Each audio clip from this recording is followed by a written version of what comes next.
Hey guys, today I'm going to talk about my favorite selfie stick. Actually, it's an extension pole. We don't call it the selfie stick.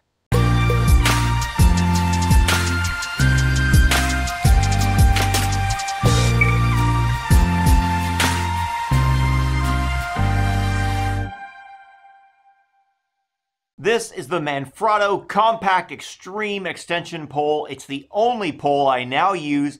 I love this thing. There are so many features about it I love. I've taken this on a lot of trips, and it's my go-to extension pole. And I'm going to show you some of the features that I really like about this, and one improvement that I made that makes it even better. Number one, this ball head right here is a really small one. I wouldn't recommend you keep it. It's kind of cheap. Get rid of it. Get yourself a more robust ball head like this one.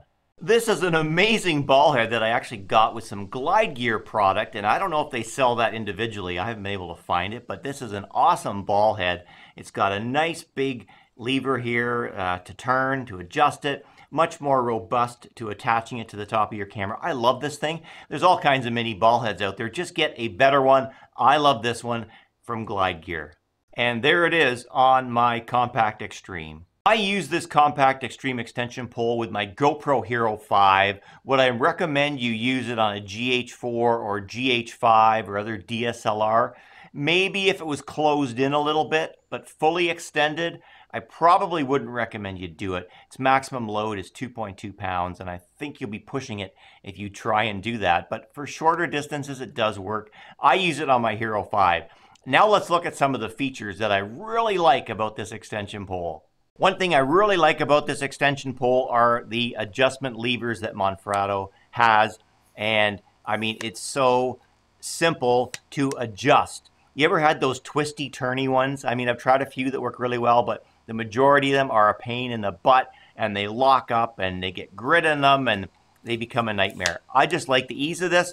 Sometimes you have to be fast, and this lets you be really fast. Here's another feature you probably haven't seen on a lot of other ones. Right at the end here, you can take that off, and boom, you could actually stick some legs on there if you wanted and make an instant monopod, or there's lots of other things you can do with that. I mean, just imagine.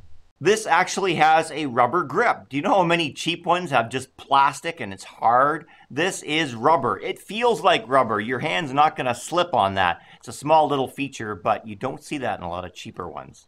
And here's something else you probably haven't thought of. A lot of extension poles are round. This one is actually oval on the shaft. Does it make a difference? I don't know, but I tell you, when I use it underwater or I'm in a canoe and I'm going along, this obviously has less resistance and cuts through the water, which I think helps to get smoother footage.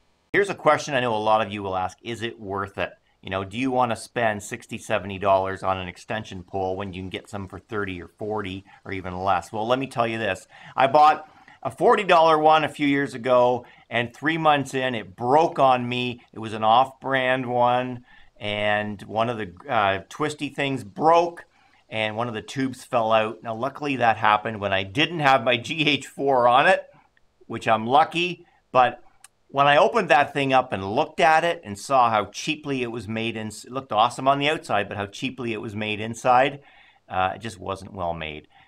So I'm all for spending the right amount of money and getting some name brand, good quality stuff versus what's cheap. So I learned a lesson with that one, and luckily I didn't lose equipment. Manfrotto Compact Extreme Extension Pole, I'm giving it a thumbs up.